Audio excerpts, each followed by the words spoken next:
Hello, ഇന്ന് വീട്ടിൽ തന്നെ വളരെ എളുപ്പത്തിലൊരു ടേസ്റ്റിയായ ബീഫ് സ്റ്റീക്ക് തയ്യാറാക്കാം.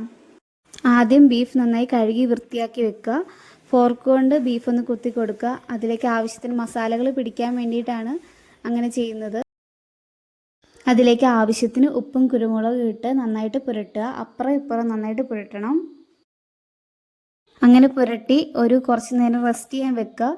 അങ്ങനെ റെസ്റ്റ് ചെയ്യുമ്പം ഈ ബീഫിലേക്ക് ഉപ്പും കുരുമുളകും നന്നായിട്ട് ഇറങ്ങാൻ സഹായിക്കും. ഞാൻ ഈ ബീഫ് സ്റ്റീക്കിനെന്ന് പറഞ്ഞ് വാങ്ങിയതാണ്. അങ്ങനെ നമുക്ക് വാങ്ങാൻ കിട്ടും.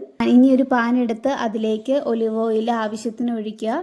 അത് ചൂടായി കഴിയുമ്പോഴത്തേക്കും ആ മാരിനേറ്റ് ചെയ്ത് വെച്ച ബീഫിൻ്റെ പീസ് എടുത്ത് ഇടുക. ഫ്ലെയിം മീഡിയം ടു ലോ ഫ്ലെയിമിലാണ് വെക്കേണ്ടത്. എന്നാലാണ് ബീഫ് നന്നായിട്ട് വേവുള്ളൂ.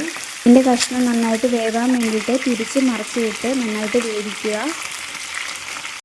ഓവർ കുക്ക് ആയാൽ അതിൻ്റെ സോഫ്റ്റ്നെസ് പോകാൻ സാധ്യതയുണ്ട്. അതുകൊണ്ട് ഓവർ കുക്ക് ചെയ്യരുത്. ആവശ്യത്തിന് മാത്രം കുക്ക് ചെയ്യാൻ പാടുള്ളൂ. ഇപ്പം ബീഫ് ഒലിവ് ഓയിൽ വേവുന്നതിൻ്റെ നല്ല സ്മെല്ല് വന്നിട്ടുണ്ട്. രണ്ട് സൈഡ് അത്യാവശ്യം വെന്ത് കഴിയുമ്പം അതിലേക്ക് വെളുത്തുള്ളിയും അതുപോലെ റോസ്മേരി പിന്നെ ബട്ടറും കുറച്ചിടണം. ബീഫിൻ്റെ രണ്ട് സൈഡ് ഒരു ഗോൾഡൻ ബ്രൗൺ കളർ ആവുന്നത് വരെ നമുക്ക് ബീഫ് വേവിക്കാൻ പാടുള്ളൂ. അത് കഴിഞ്ഞ് കഴിഞ്ഞാൽ അത് ഹാർഡാവും. സ്റ്റീക്കിൻ്റെ കറക്റ്റ് ഭാഗം എന്ന് പറയുന്നത് ഗോൾഡൻ ബ്രൗൺ കളർ ആകുമ്പോഴാണ്. നമ്മളത് പ്ലേറ്റിലേക്ക് മാറ്റാം.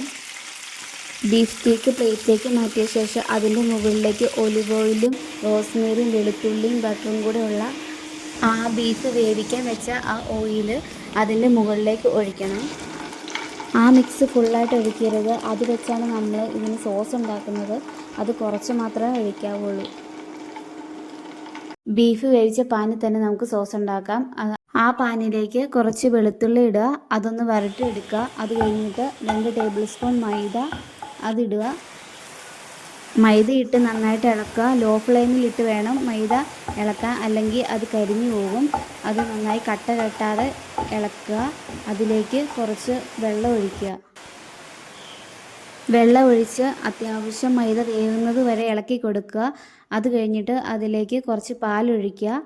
പാലൊഴിച്ചിട്ട് നന്നായിട്ട് ഇളക്കി കൊടുക്കുക. ഉപ്പ് ആവശ്യത്തിനുണ്ടോ എന്ന് ഈ സമയത്ത് ചെക്ക് ചെയ്തിട്ട് ആവശ്യത്തിന് ഉപ്പിടുക. കുറച്ച് പഞ്ചസാരയും കൂടി ഇട്ട് നമുക്ക് നിർത്താവുന്നതാണ്. നമുക്ക് കുറച്ച് ബ്രോക്കോളിയും അതുപോലെ തന്നെ ക്യാരറ്റും കൂടെ വേവിക്കാൻ വെച്ച് അത് കുറച്ച് ഉപ്പും കുരുമുളകും കൂടി ഇട്ട് നമുക്ക് എടുക്കാവുന്നതാണ്. ബീഫ് സ്റ്റീക്ക് അങ്ങനെ തയ്യാറായി. ഇന്നത്തെ റെസിപ്പി നിങ്ങൾക്ക് ഇഷ്ടമായെന്ന് പ്രതീക്ഷിക്കുന്നു. ഇതൊന്ന് ട്രൈ ചെയ്ത് നോക്കുക. അപ്പോൾ വേറൊരു വീഡിയോ ആയിട്ട് പിന്നെ കാണാം. അതുവരെ ബായ്.